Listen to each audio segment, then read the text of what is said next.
Il y a peu de temps, je vous ai présenté le PC portable pour gamers de chez Lenovo, le Legion 5, équipé de la RTX 3060. D'ailleurs, vous pouvez retrouver la vidéo ici.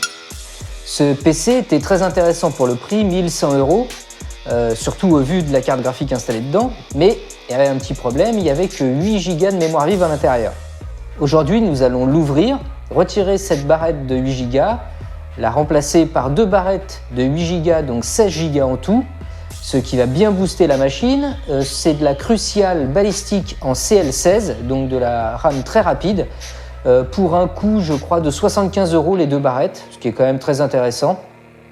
Et vous allez voir après dans les petits montages vidéo que j'ai fait avant et après le remplacement de la RAM, la différence sur les FPS. C'est assez impressionnant, il n'y a plus de chute, c'est assez stable. Là, on retrouve pleinement la capacité de cette carte graphique qui va donner son meilleur rendement.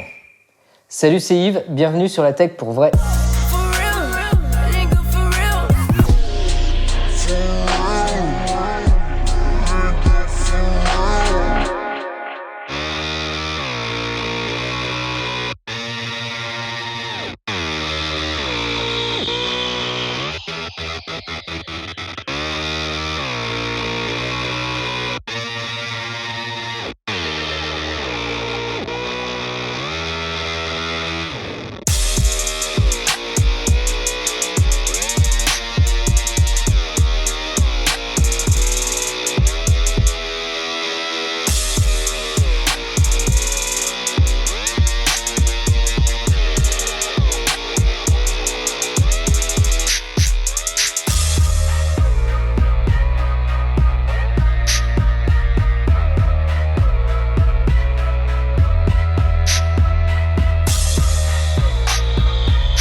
Voilà un petit test graphique dans Gears of War 4. C'est l'exemple le plus marquant que j'ai eu dans les jeux que je possède, parce que c'est un jeu qui a besoin de RAM en fait. Déjà, il y a un peu plus que d'autres. Donc les 8 Go de RAM, c'est complètement insuffisant. On voit bien que là, j'ai même des arrêts sur image, il n'arrive pas à gérer. Pour vous dire, la carte graphique, elle n'est même pas sollicitée comme elle devrait l'être, puisque c'est bloqué en amont par le manque de RAM dans l'ordi. Voilà. Donc vous allez voir le bench à la fin, il explique tout, mais là déjà visuellement, vous avez l'exemple type du problème de manque de RAM. Hein. C'est flagrant, hein. Et vous allez voir après sur le même test graphique avec les 16 Go de RAM, ça n'a plus rien à voir. Là, on franchit un cap, là au moins la carte graphique va être sollicitée à son maximum. Quoi, à son maximum, elle va vraiment être sollicitée pour donner tout ce qu'il faut au jeu pour qu'il tourne correctement, quoi, hein. Voilà, c'est une catastrophe, hein.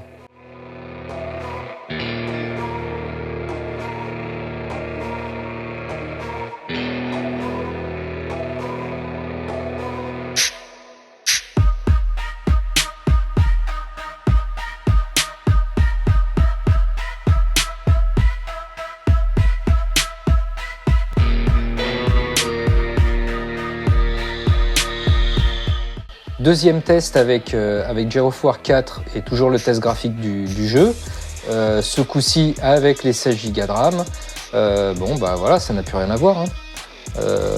Plus de ralentissement, tout tourne à fond. C'est pas. Alors j'ai oublié de rajouter le petit écran de FPS sur ce coup-là. Mais bon, on a quand même le résultat à gauche hein, que le logiciel nous donne. Mais c'est surtout sur le bench à la fin qu'on voit vraiment que grâce à la mémoire qui a été augmentée, eh ben, au moins la carte graphique, elle tourne. Voilà. Qu'avant, en fait, elle était même pas sollicitée puisqu'elle était bloquée par le manque de RAM. Là, au moins, elle va donner beaucoup plus de puissance au jeu et ça va se ressentir hein, immédiatement. Voilà, j'espère que cette vidéo vous aura plu. Au moins, vous aurez donné l'information. Si vous en doutiez quand même qu'entre 8 Go et 16 Go quand on veut faire du jeu, il y a une grosse différence. Même si on a une super carte graphique, il faut quand même rajouter de la RAM, ça c'est une obligation. Au-delà de 16 Go, je pense que ça ne sert à rien pour le moment. Ça viendra peut-être avec certains jeux, pour le moment ça sert à rien.